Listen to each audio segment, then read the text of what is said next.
Je vous propose qu'on parcourt donc l'histoire de la ville de Sarre-Union, mais pas avec une approche simplement historique, mais en fait de voir l'évolution urbaine et architecturale de la ville à travers ces différentes périodes. Donc on va avoir une approche chronologique qui nous permettra d'évoquer le patrimoine, les différents patrimoines de la ville en introduction donc de cette soirée et de cet atelier, cette résidence architecturale. Alors, il faut savoir que la ville de Sarre-Union existait déjà. Il y avait déjà une agglomération dans l'Antiquité, donc dans la période romaine. On retrouve dans l'Atlas des agglomérations de la Gaule la mention de Sarre-Union. Et en fait, Sarre-Union était placée sur un axe très important, qui est la route du sel.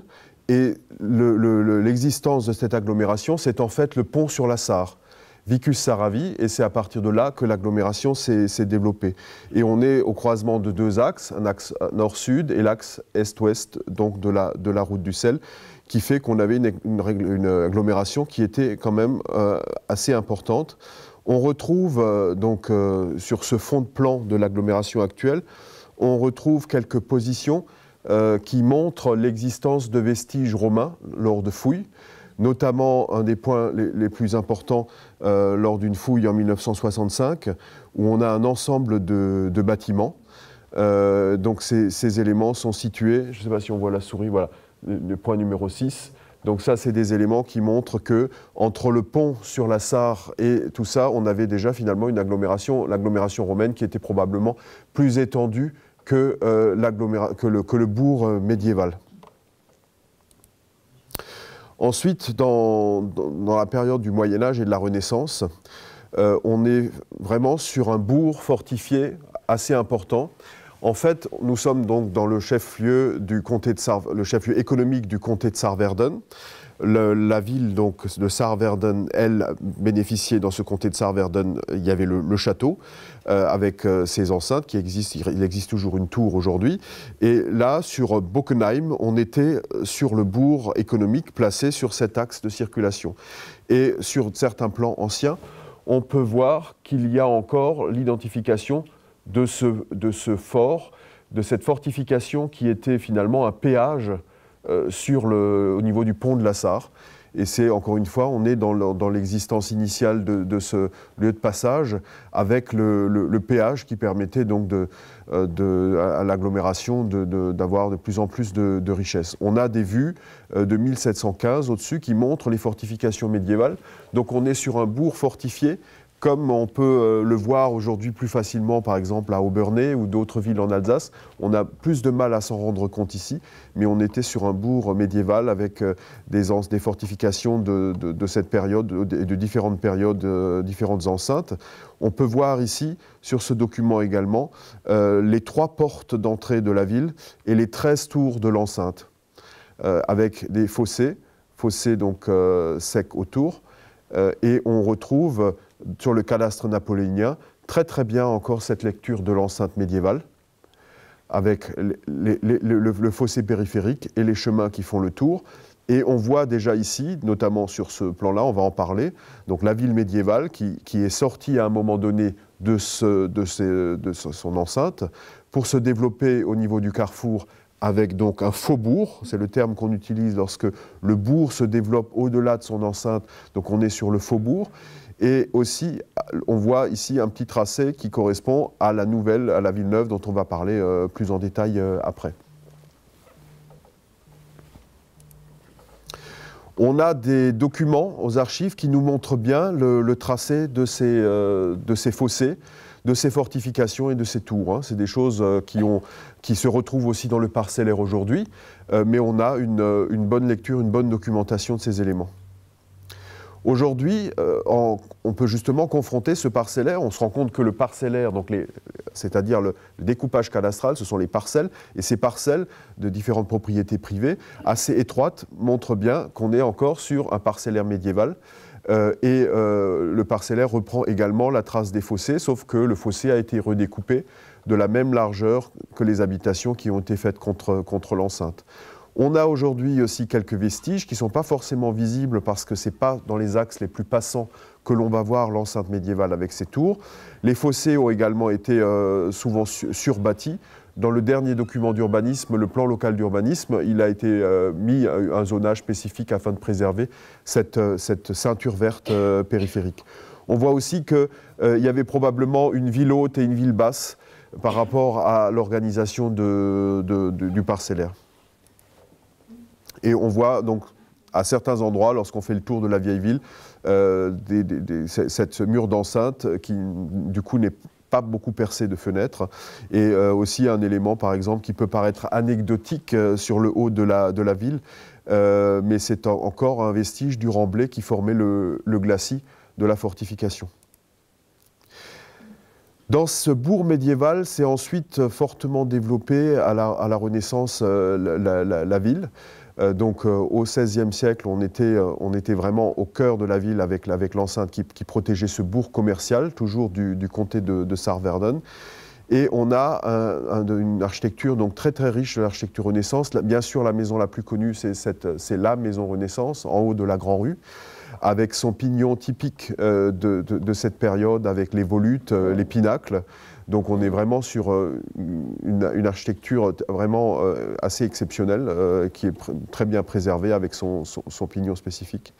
On a également des oriels, ce sont ces éléments saillants, on pourrait dire bow window aujourd'hui, qui ont été conservés sur quelques immeubles, mais on va le voir, ces immeubles Renaissance, en fait, ils ont beaucoup été modifiés par la suite. Et donc la structure de ces immeubles, notamment dans la Grand-Rue, ce sont bien des immeubles de la Renaissance, mais qui ont ensuite été modifiés au XVIIIe siècle, parce que finalement les ouvertures Renaissance n'étaient plus à la mode et qu'on souhaitait modifier. Mais ça a été toujours fait en cohérence avec notamment le grès, voilà, qui fait qu'aujourd'hui ça n'est pas choquant comme modification. Voilà, donc on voit un peu mieux la maison Renaissance. Et ce qui est caractéristique aussi de cette période qu'on rencontre du coup sur les autres bâtiments, eh bien, il s'agit aussi de ces ouvertures avec ces meneaux en pierre. Donc les baies étaient assez larges et étaient redécoupées avec des montants en pierre. Donc on a ici la position numéro 8 de ce château fort sur l'îlot de la Sarre, qui servait de péage, et le bourg médiéval, tout ça donc sur le fond de plan actuel. Alors on va parler maintenant de la Villeneuve. Alors la Villeneuve du XVIIIe siècle, il faut se remettre dans le contexte historique. Vous voyez sur cette carte que suite au traité de Ryswick, il y a un partage parce que pendant 102 ans, il y a eu un procès, où en fait durant tout le XVIe siècle, il y a eu une discussion sur le partage de ce territoire.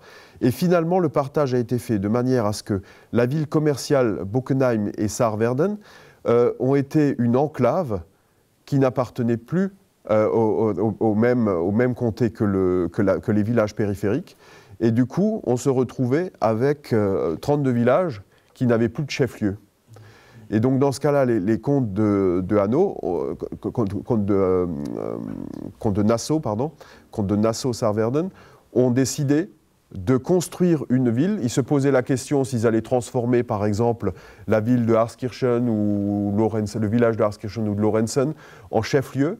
Ils ont choisi de construire une ville ex nihilo. C'est quelque chose d'assez rare. Généralement, on partait d'une base existante. Et donc, du coup, le fait de choisir de construire une ville neuve face au territoire perdu, face à Bockenheim, eh bien, c'était vraiment aussi de la provocation, puisqu'ils ont choisi de construire cette ville de l'autre côté, sur l'autre rive de la Sarre, pile en face de Bockenheim, pour bien montrer la présence de cette nouvelle ville. Et puis également, ils ont choisi de l'appeler Neu-Sarverden, parce qu'ils avaient perdu Sarverden. Donc c'est vraiment on pourrait vraiment parler de provocation, une volonté d'afficher une certaine puissance en construisant cette ville neuve. Autant les fortifications médiévales, on les retrouve sur beaucoup de villes en Alsace, les villes neuves, c'est quelque chose de beaucoup plus rare. On voit ici, sur ces cartes anciennes, donc la position de Bockenheim et de Neu-Sarverden, parfois nommée Neu-Bockenheim. Et sur ce plan aussi, la ville médiévale, on voit bien avec les ruelles tortueuses, avec beaucoup de densité, le faubourg et la ville neuve. Alors quand on veut regarder plus en détail cette ville neuve, qui a été construite à partir de 1706, on voit ici un plan qui est un tracé en damier, Donc le tracé hippodamien, c'est quelque chose de très ancien. Donc les Grecs utilisaient déjà ce tracé en damier. Après, on l'a beaucoup retrouvé aussi dans le sud-ouest de la France, par exemple les Bastides. Et on a une conception qui est assez proche, en effet, de certaines Bastides médiévales. Mais la volonté est finalement très, très contemporaine parce il faut se mettre en comparaison, en confrontation avec la ville médiévale, avec des rues très étroites, des rues courbes, etc. Et là, il y avait une vraie volonté d'organiser avec un tracé complètement orthogonal. Et puis, une place centrale, l'axe, donc la route du sel. Et on compare ici l'état projeté de l'état réalisé. Donc elle n'a pas été construite dans sa totalité par rapport au projet, mais bon, c'est souvent ça, hein, quand on fait un projet de ville, c'est quand même... voilà, mais elle a été réalisée quand même dans sa majeure partie, et elle a été très bien préservée. Alors, sa composition urbaine, là où ça ressemble à d'autres villes ou certaines Bastides, mais on n'est pas du tout dans la même période, hein, là on est début 18e, eh bien c'est le fait d'avoir un rapport avec cette église luthérienne qui est dans la diagonale de la place publique, le marché couvert, hein, qui donne directement sur cette place, et aussi pour mettre en valeur la deuxième église protestante, donc le temple protestant ici, parce que finalement cette ville nouvelle, c'était aussi une ville nouvelle religieuse dans le sens où qui accueillait des protestants, alors que Bockenheim était en face au duc de Lorraine et donc catholique. Donc on était face à aussi la présence de deux édifices religieux protestants. Le bailliage et par la suite s'est construit également, 50 ans après, un château, on va le voir, à la sortie, qui a totalement disparu, mais dont il reste aujourd'hui un pavillon de jardin. Donc cette maison, c'était en fait les vestiges, c'est le pavillon de jardin transformé en maison. Il y en avait deux ici, ce sont ces points-là, qui s'ouvraient dans de très grands jardins qui allaient jusqu'à la Sarre. Donc en réalité, la route coupait entre le château et le jardin, et il y avait des grilles qui permettaient de séparer ces éléments. Alors voilà une vue ici du château. C'était quand même assez impressionnant, on n'imagine pas qu'il y ait pu avoir ce type de château ici. Un Lustschloss, comme on l'évoque, hein, vraiment un château de plaisance avec les jardins qui étaient en pente vers la Sarre.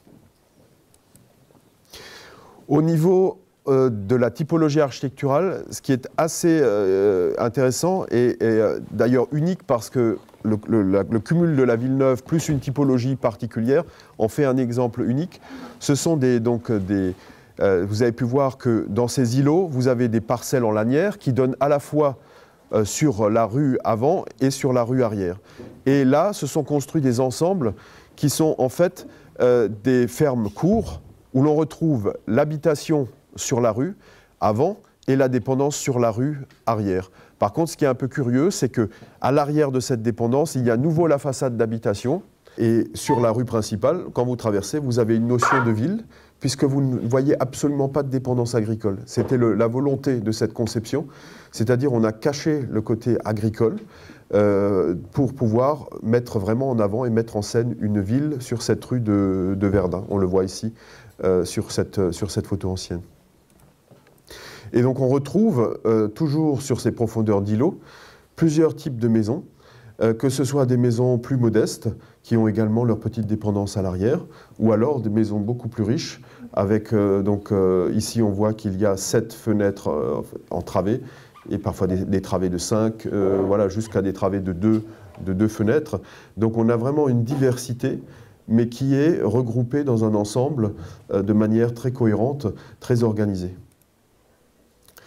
En fait, ce qui est intéressant aussi, c'est que cette typologie, pourquoi elle est unique ici, c'est que c'est une modernisation de la typologie qu'on rencontrait dans le milieu rural ici. C'est-à-dire qu'on avait des fermes blocs, on a un exemple ici à Altwiller, où on avait sous le même toit l'habitation et l'exploitation. Ici, c'est comme si on avait coupé le bâtiment en deux. La grange se retrouve à l'arrière et la maison à l'avant, et on a une cour entre les deux. C'est aussi une conception qui est plus germanique par rapport à l'espace lorrain, où on va retrouver ces usoirs, et les cours sont à l'avant, alors qu'en plaine d'Alsace, on rencontre aussi des cours fermées.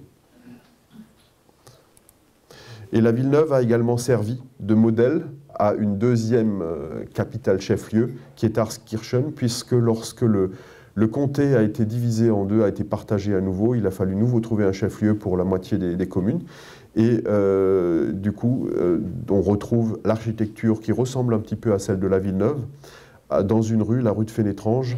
Et là, par contre, on n'a pas de rue arrière, et donc on a des porches qui permettent d'accéder aux dépendances, des porches souvent communs, mitoyens, qui permettent d'accéder aux cours et aux dépendances à l'arrière. La Villeneuve est très bien préservée globalement. Il y a eu peu de démolitions. On voit d'ailleurs qu'au milieu du XXe siècle, elle était carrément, il n'y avait aucune extension autour. On pourrait croire qu'elle était dans son jus parce qu'elle a été construite en gros en 50 ans. Et plus beaucoup de construction autour. Et on le voit encore aujourd'hui, il y a très peu de construction autour. Et on est sur un noyau très très dense où on a ce bâti qui mériterait d'être plus valorisé. Voilà le rappel avec les éléments sur la cartographie actuelle de ces édifices donc sur ce tracé en damier. Après, une autre période, c'est finalement, suite à la construction de cette ville neuve, on va avoir, durant 2-3 siècles, l'évolution de la ville ancienne. C'est-à-dire qu'on n'a pas de grandes extensions, mais on a une évolution, une transformation. Et notamment, ce qui est très important dans la transformation de cette ville, les projets qui ont été réalisés, c'était souvent les ordres religieux qui étaient intervenus. Et on a surtout une forte diversité de religions à Sarre-Union. Puisqu'on a parlé du temple réformé et de l'ancien temple réformé et l'église luthérienne. Et on a du côté du bourg, on a donc le collège des jésuites, bien sûr l'église, et puis également la synagogue. Et on avait également un couvent sur l'arrière. Donc comme dans toutes les villes médiévales, on avait une forte présence de ces édifices religieux qui ont structuré l'espace et qui ont fait l'objet de diverses transformations. On voit ici, on va après faire la synthèse des différentes évolutions de cette période-là, mais on se rend compte que finalement, la ville, vu cette densité, va sortir et le faubourg va se développer jusqu'à avoir la place de la République et la place du marché aux bestiaux qui vont se développer, et également des petites industries. Alors que la Villeneuve, elle, ne va plus se développer puisque après la Révolution française, en 1793, les deux villes de Bockenheim et de Neuss-Saarwerden vont fusionner, d'où le nom de Sarre-Union. Donc là, on voit ici par exemple le collège des jésuites qui était un ensemble assez impressionnant où on a l'hôtel des impôts aujourd'hui et à l'arrière il y avait autrefois des jardins. Voilà une vue avec les édifices publics et le développement aussi de ces faubourgs qu'on arrive très bien à lire. Avec donc, en plus de ce faubourg, le développement d'activités industrielles et artisanales le long de la Sarre, avec les fabriques, avec les moulins, et puis cette place de la République qui permettait d'avoir un vrai espace pour les marchés, et derrière pour le marché aux bestiaux, puisque le centre-ville était quand même très très resserré, à part la grande rue qui a autrefois toujours été la rue commerçante. Et l'hôtel de ville qui, lui, date de 1683, donc qui fait partie de ces transformations de cette ville sur elle-même. On a donc des documents aussi qui nous montrent bien la construction de la synagogue au milieu du XIXe siècle, avec également la maison qui était à côté, la petite maison rabbinale, et la transformation d'immeubles. Et donc c'est à cette période, au XVIIIe siècle, qu'on va avoir aussi des plans d'alignement et qu'on va essayer de redresser, de régulariser un peu la ville médiévale et qu'on va transformer les façades Renaissance qui vont devenir des façades plutôt de style XVIIIe, donc des encadrements cintrés. Et on retrouve pourtant beaucoup de façades Renaissance de côté court, puisqu'on n'allait pas refaire la façade côté court. Donc elles sont restées dans leur jus et on a aussi quelques tourelles d'escalier de ces immeubles avec des escaliers à vis en pierre. Donc on a un exemple donc, de ces maisons 18e, de ces façades avec aussi des porches qui permettent d'accéder aux dépendances. Et également une transformation qu'il y a eu à cette période, plutôt vers la fin, vers 1860, où on a les Lagenhagen qui font construire le chalet Humbert en cassant finalement une partie du rempart et en aménageant les anciens fossés en parc. Donc, ce qui fait que c'est un site qui se développe sur 40 arts en centre-ville. On a ici l'ensemble des éléments dont on a fait le point. La synagogue, collège des jésuites, le couvent à l'arrière, la mairie, donc l'église qui a été plusieurs fois transformée, le chalet Humbert, les deux places ici, les activités industrielles et puis la réfection du pont. Donc une ville qui se réunit avec une liaison forte. Et puis surtout, les axes, on va le voir, tout le développement s'est ensuite fait du côté de Bockenheim et plus du côté de la Villeneuve, ce qui a fait que finalement elle était assez préservée, notamment pas de percement de vitrines, etc. au rez-de-chaussée. Donc c'est devenu aujourd'hui plutôt un quartier de Sarre-Union. Et à partir de l'annexion, on a un autre type de développement qui se fait, avec donc le développement des usines de chapeaux de paille, et puis aussi le développement de la gare. La gare va pas mal changer aussi le développement. Elle va le diriger encore une fois et le conforter du côté de Bockenheim par rapport à la Villeneuve. Et au fur et à mesure, on a un développement qui est, avec les urbanisations récentes, un petit peu tentaculaire. Par contre, on se rend compte que jusqu'à 1950, on est sur un développement qui n'est pas énorme par rapport à la ville médiévale. Hein, et au faubourg du 18e ou la Villeneuve, on est sur un développement très très léger. Alors que c'est à partir de 1950 que la ville va vraiment exploser, alors que le nombre d'habitants va être constant. Donc on a aussi le développement donc, on voit ici la voie ferrée au niveau du place de marché aux bestiaux, des usines, enfin des bâtiments d'activité du coup en cœur de bourg, enfin en cœur de faubourg. On voit ici ce plan de 1950 qui nous montre que le développement c'était sur quelques rues, quelques éléments périphériques, le faubourg, mais ça reste encore relativement réduit, la corderie à ce niveau-là. Et puis, on se rend compte que c'est à partir de 1950 qu'on va vraiment avoir une explosion démographique, enfin, pas démographique, de surface, la population reste la même, et on a un triplement de la surface de la ville, et d'où aussi la question de ces ateliers aujourd'hui, c'est que la question de se réapproprier le cœur de bourg, où il y avait finalement autrefois le même nombre de bâtiments que sur la surface complète de la ville. Aujourd'hui, de ce patrimoine-là, donc on a une grande diversité bâtie. On a pu voir qu'on a ce bâti Renaissance, 18e, modifié également au 19e. Et on retrouve plusieurs types de bâtiments en cœur de bourg. On a de très grands immeubles avec des pendances qui ressemblent d'ailleurs à ceux au niveau de la fonctionnalité de départ à ceux de la Villeneuve.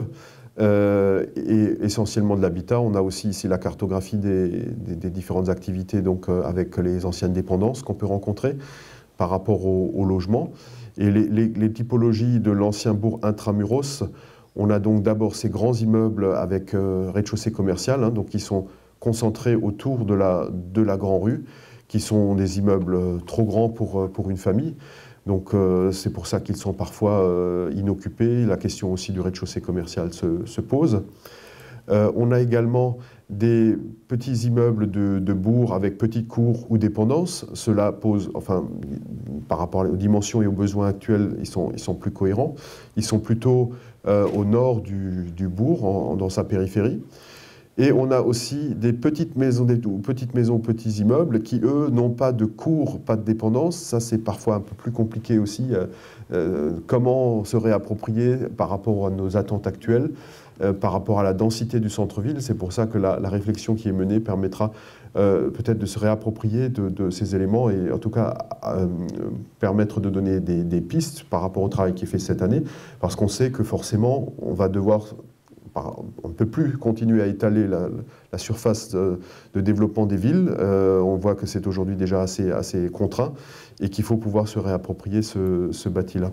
Et on a également des petits immeubles construits contre le rempart. Là, c'était des bâtisses un petit peu plus modestes, mais qui bénéficient aujourd'hui des logements, des jardins qui sont dans les anciens fossés.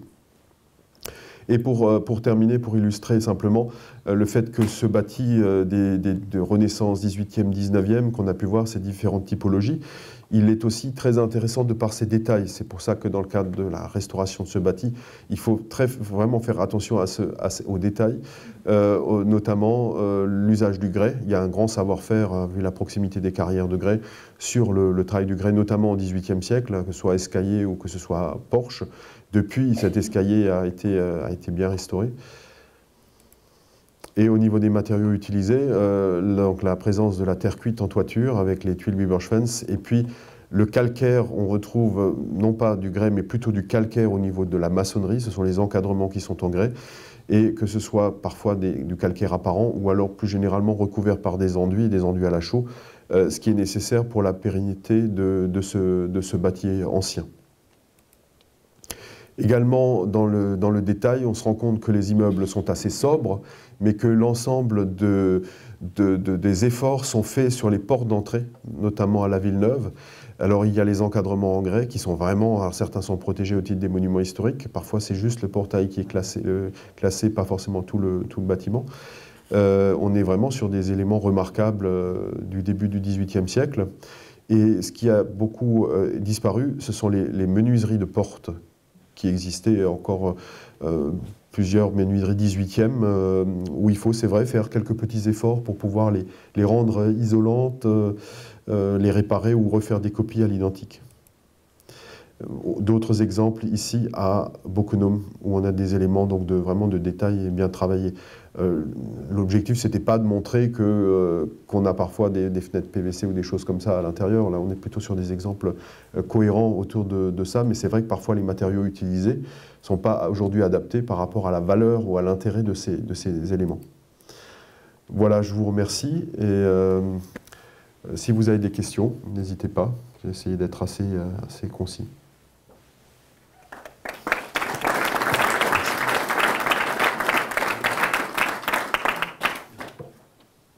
On n'a pas beaucoup parlé du patrimoine végétal, mais c'est vrai que tout ce qui est cette ville, il y a aussi au bord de la Sarre, avec la Sarre qui fait l'union de ces bourgs anciens, on a aussi un patrimoine ici naturel et paysager également très intéressant.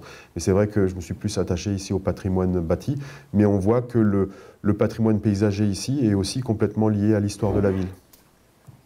C'est vrai que les villes, généralement, qui ont ce niveau de patrimoine, à l'échelle de la France, bénéficient de protections spécifiques parce qu'aujourd'hui, on a une protection, en fait, qu'on pourrait qualifier par défaut, c'est-à-dire on protège certains éléments ponctuellement, donc on a quelques monuments historiques, et comme la ville est en abord de ces monuments historiques, quand vous êtes à moins de 500 mètres de ces bâtiments, vous êtes aussi soumis à certaines contraintes, mais il n'y a pas de protection en soi. Ce sont les monuments historiques et les abords qui sont ensuite contraints par ce monument historique. Alors que, généralement, quand on a un riche patrimoine global, on souhaite aussi protéger ce patrimoine en soi. Non pas parce qu'il est dans les abords d'un monument historique, mais parce qu'il est en soi un patrimoine à préserver. Et dans ce cas-là, il a été fait, ces dernières décennies, beaucoup de ce qu'on appelait à l'époque les ZPPAUP, les zones de protection du patrimoine architectural, urbain et paysager. Mais aujourd'hui, ces éléments ont évolué, donc on est sur un secteur patrimonial remarquable, qui est une protection qui peut être mise en place, qui va être plus spécifique, plus adaptée à un site comme ça. Par exemple, la Villeneuve, aujourd'hui, elle n'est protégée que par la protection de quelques encadrements de portes, alors que c'est finalement pas les encadrements de portes qui sont les plus intéressants, c'est l'ensemble, c'est la conception urbaine de l'ensemble, c'est ce bâti. Et ces dispositifs, c'était aussi l'occasion de faire un règlement qui soit conçu avec la commune, avec les habitants et les services de la DRAC, pour qu'il y ait un projet commun de protection. Et non pas, on nous fait toujours la remarque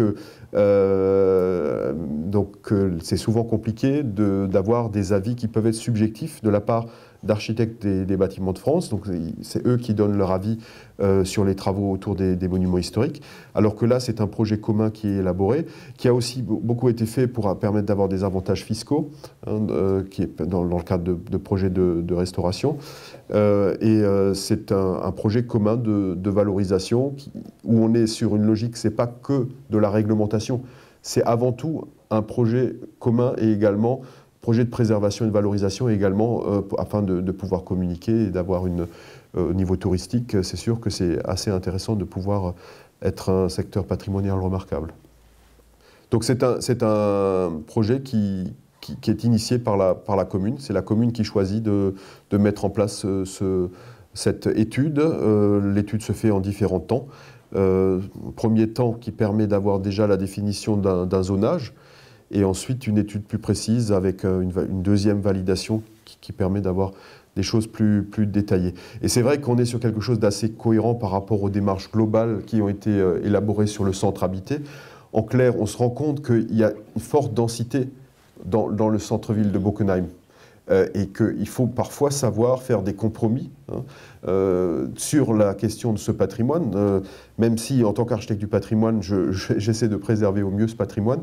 On sait tous qu'il faut parfois faire des compromis sur des bâtiments qui peuvent être moins intéressants et qui ne déstructurent pas le bâti, mais pour pouvoir faire des projets justement en cœur de ville avec la densité qui est présente, pouvoir un peu avoir des cours un peu plus agréables ou des espaces verts qui vont faire que les habitants vont choisir de retourner parce qu'il y a un cadre de vie intéressant. Globalement, il y a cette question de cadre de vie, il y a aussi la question de commerce. C'est vrai, quand on a des services, on va plus facilement habiter dans un cœur de bourg. Si on n'a ni service, ni espace vert, voilà, on ne va pas forcément choisir, c'est plus facile d'habiter en périphérie.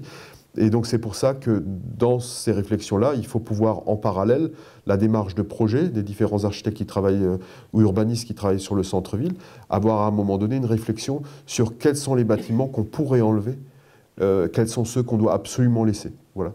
Il y a une démarche à avoir parce que dans le centre historique, il y a aussi, vu la densité actuelle, il y a des édifices qui n'ont pas de grand intérêt et qui surdensifient la ville. En fait, si on prend la ville au XVIIIe siècle, ou au 19e, on avait une forte densité, mais on avait quand même beaucoup d'espaces verts. Et c'est à la seconde moitié du 19e siècle ou au 20e siècle qu'on a encore surdensifié ce centre. Et en bâtissant notamment dans les cours. Et du coup, ça fait qu'aujourd'hui, c'est pas très aéré, pas très lumineux dans certaines cours. Je pense que c'est intéressant ce que vous dites. C'est que finalement, pour préserver le patrimoine, et notamment quelques immeubles remarquables, c'est-à-dire il ne s'agit pas non plus de mettre Sarre-Union ou la Villeneuve ou Bockenheim sous cloche. Il ne s'agit pas de ça. Il s'agit de préserver ces immeubles remarquables, mais ça n'empêche pas, comme vous le dites, enfin, à l'instant, c'est d'aérer, créer des espaces de respiration, etc., pour rendre effectivement ce centre habitable. Enfin, pour qu'on ait intérêt quand même à... Tout à fait, je crois que tout le monde a le même intérêt et tous les interlocuteurs, notamment les architectes des bâtiments de France, sont à mon avis tout à fait prêts à entendre que dans une dynamique de reconquête du centre historique, il peut y avoir certains bâtiments moins intéressants, mais il ne s'agit pas de vouloir enlever des bâtiments qui font partie de fronts de rue. On imagine mal une dent creuse dans la Grand Rue, par exemple, mais il y a des bâtiments en fond de cour ou des arrières, etc. Et surtout les bâtiments en cœur d'îlot, on peut tout à fait avoir des démarches de modification. Et par exemple, la question du parking aussi, c'est la même chose. C'est-à-dire que quand on veut trop... idéalement, on n'aurait pas besoin de parking, mais comme on sait qu'on a besoin de parking, à un moment donné, si on ne permet pas au centre historique d'avoir un petit peu de stationnement, heureusement, ça a pu être fait derrière les impôts, où il y a du parking, mais on se rend bien compte que du coup, l'absence de parking fait fuir des commerces. Donc il faut un équilibre. C'est sûr que si on préserve quelque chose, mais qu'ensuite les bâtiments sont vides, la préservation est ratée. Il faut pouvoir à la fois avoir une activité dans ces bâtiments, et c'est en fait lorsqu'ils sont occupés et lorsqu'il y a une activité qu'on préserve les bâtiments. Personne ne va préserver des bâtiments vides. Il faut dire que la Villeneuve, c'est quand même un patrimoine dans son ensemble qui est tout à fait remarquable. Et on a d'ailleurs la même chose à Neuf-Prisac, oui. Et qui est d'ailleurs, Neuf-Prisac est inscrit donc au patrimoine mondial de l'UNESCO. Alors je ne sais pas, est-ce que c'est Neuf-Prisac, enfin la ville en elle-même, ou est-ce que c'est les fortifications? Je ne sais pas. C'est l'ensemble au niveau du patrimoine de l'UNESCO. Il y a une charte, cahier des charges, et c'est l'ensemble qui est protégé. Et c'est vrai qu'on a ce tracé en damier qu'on retrouve aussi. Alors, mais la particularité, parce que autant des villes comme Neuf-Brisac, on en rencontre d'autres, mais c'est vrai que la Villeneuve, d'avoir une typologie d'architecture paysanne régionale qui est adaptée à un projet urbain, c'est quelque chose, je ne connais pas d'autres exemples. Voilà. Et pourtant, c'est très peu connu, mais c'est une mini Villeneuve, comme ça, qui est, du point de vue historique, architectural et urbain, très très intéressante. Ouais. Est-ce qu'il y a d'autres communes en Alsace qui ont ce type de projet urbanistique comme vous allez le faire là, à Sarre-Union? qui avait genre Villeneuve ou non? Enfin, la résidence architecturale là, que vous mettez en place. Résidence architecturale, je pense qu'Aurélie pourra mieux répondre. À mon avis, non. Mais en tout cas, il y a beaucoup de villes qui sont dans le cas d'avoir nécessité de se réapproprier le centre-ville, voilà, par rapport aux extensions périphériques. Ça, c'est le cas de nombreuses villes. Après, les actions qui sont mises en place, c'est plus ou moins important. Et Aurélie pourra peut-être mieux. Oui. Alors en fait, des résidences architecturales, ça existe quand même au niveau national. Il y a le réseau des maisons d'architecture qui organise des résidences. Alors ça peut être ciblé pour des étudiants ou pour des professionnels. Mais en tout cas sur le territoire du parc et sur le Grand Est, c'est une première, la résidence. Et donc c'est effectivement une volonté commune de la commune de Sarre-Union et du parc de développer d'autres démarches pour avancer sur la question de la requalification des centres-bourgs, des bâtiments anciens.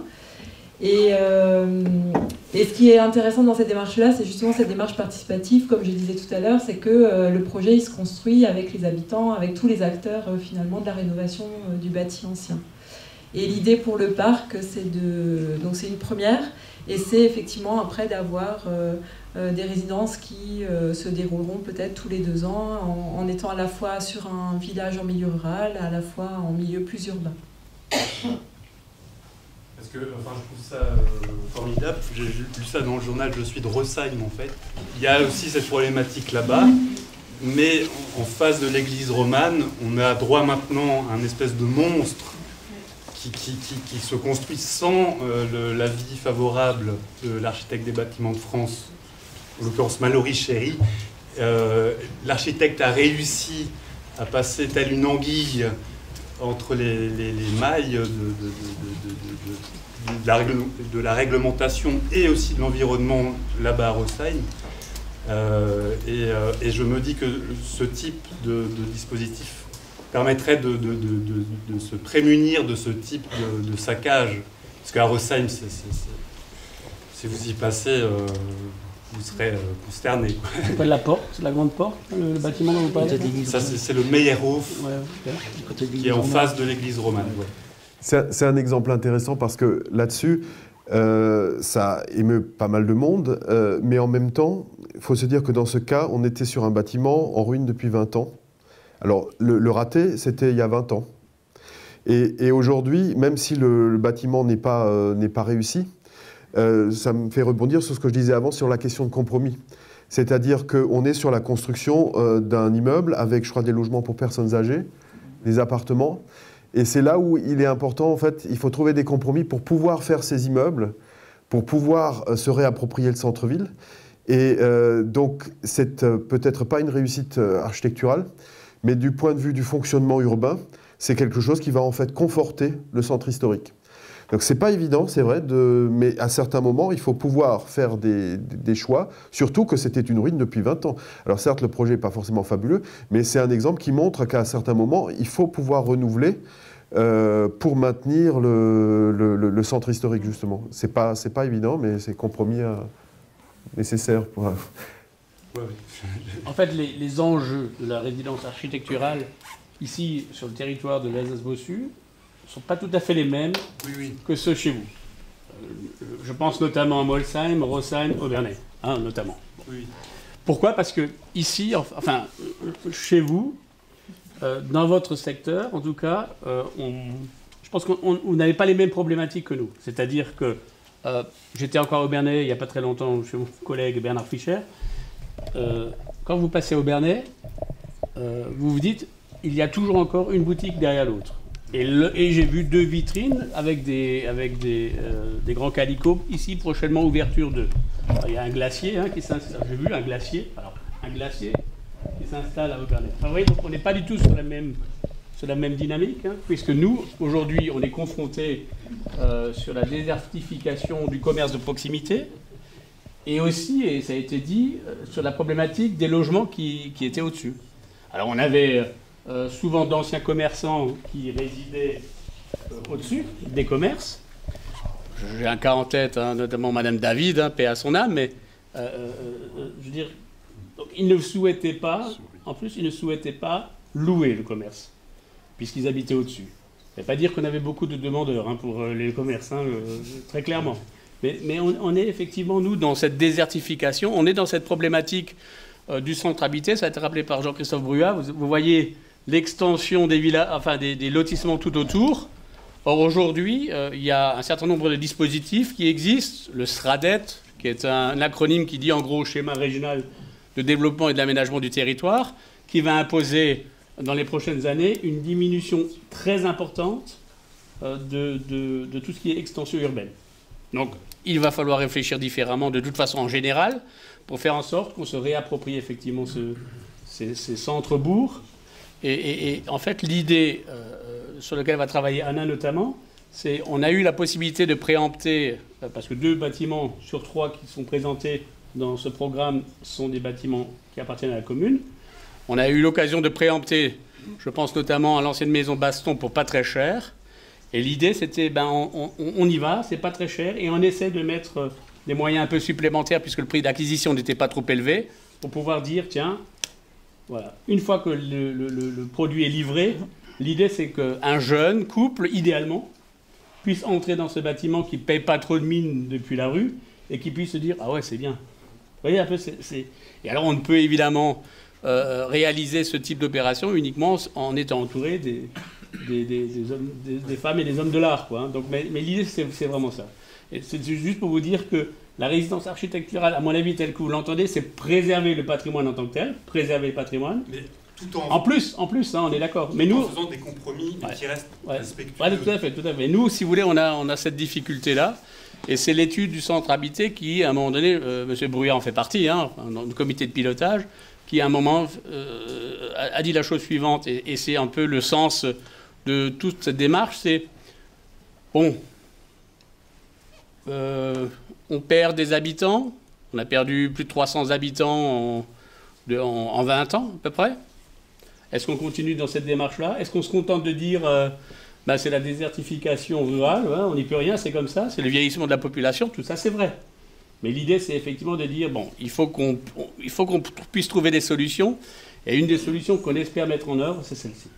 Donc, simplement dire à un moment donné, oui, il y a des bâtiments qui sont remarquables. Oui, on peut, avec des aménagements de courettes, peut-être trouver cet espace que tout le monde recherche. Donc, c'est aussi le fruit des lotissements. Donc, vous avez votre maison, vous avez vos 5 quarts de terrain ou plus, et vous avez donc cet espace pour sortir. Tout le monde, dès qu'il y a les beaux jours, tout le monde veut sortir de chez lui, veut faire son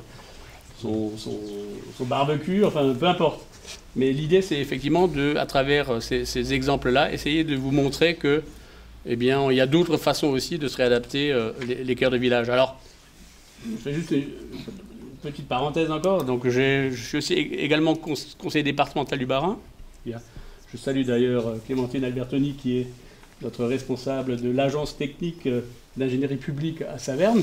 C'est une anecdote, mais quand vous faites ça, vous êtes, en général, vous tractez dans les villages. Et c'est en tractant dans les villages que vous apercevez que notre problématique ici à Saragno, évidemment, existe dans tous les villages du territoire. Et ça devient un vrai problème, puisqu'on a tous les villages qui ont des lotissements, qui ont développé les lotissements, et les centres historiques du village se meurent, quoi. Donc ça, c'est une vraie difficulté. Alors, c'est pas forcément la réponse, mais c'est peut-être une forme de réponse. Et c'est vrai qu'il faut des réponses vraiment au cas par cas, parce que parfois certains urbanistes proposent des choses où on va faire du tout piéton, réduire la place de la voiture, etc. C'est des choses très intéressantes et on a envie d'aller vers ça.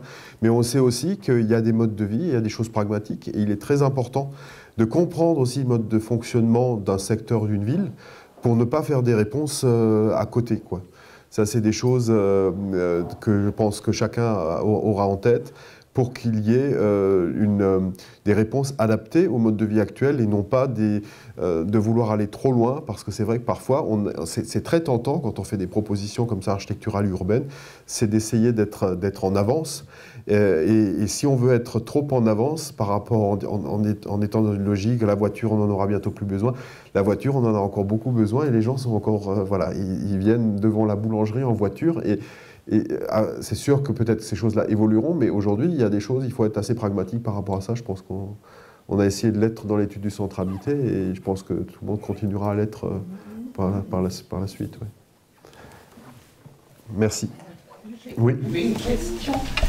Qu'en est-il du chalet Humbert, qui est une belle propriété qui est inhabitée et qui continue à se dégrader? Est-ce qu'il y a un projet de prévu? Alors, le chalet Humbert, je le connais bien, hein, parce que j'en suis le propriétaire. Et donc, il y avait en effet un projet. Il y a eu plusieurs étapes qui étaient compliquées. La caisse primaire d'assurance maladie devait s'installer et occuper 210 mètres carrés de bureaux.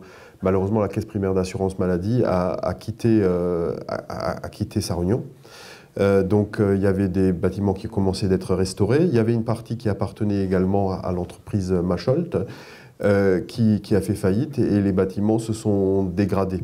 Du coup, afin d'avoir une maîtrise globale, j'ai dû racheter la partie qui s'effondrait du côté de la rue du Presbytère, la partie donc qui appartenait avant à l'entreprise Macholt. Il y avait un bâtiment en très très mauvais état que j'ai dû purger afin de pouvoir faire un projet. Et aujourd'hui, la commune le sait, on en discute souvent. Hein. Moi aujourd'hui, l'échelle du projet dépasse largement l'échelle qui était prévue au départ. Et au départ, pour moi, il y avait du projet. Donc moi, j'ai acheté cet ensemble pour le sauver de la démolition. Aujourd'hui, c'est quelque chose, en effet, qui me dépasse, puisque j'ai en plus, ce qui était prévu pour rénover la partie avant a été mise pour pouvoir avoir une maîtrise foncière de l'ensemble. Et donc c'est un bâtiment que je souhaite vendre et qui est ouvert à tout projet. Donc la commune le sait, on est en réflexion depuis déjà un petit moment sur l'avenir de ce site, qui est en effet un site sur 40 arts, avec un parc en plein centre-ville, qui offre énormément de potentiel, mais c'est vrai aussi, du coup, énormément de moyens nécessaires. Voilà. Mais il y a peut-être aussi une réflexion à avoir sur des activités mixtes, publiques-privées, voilà, par rapport à ce site, en effet, Alors, il se délabre, la partie grange, oui, il se délabre un petit peu, mais le reste, la partie du chalet de l'autre côté, l'ensemble des toitures ont été refaites de manière à pérenniser le bâtiment. Oui, vous avez investi pas mal quand même, je me permets juste de le dire, à titre personnel. Hein.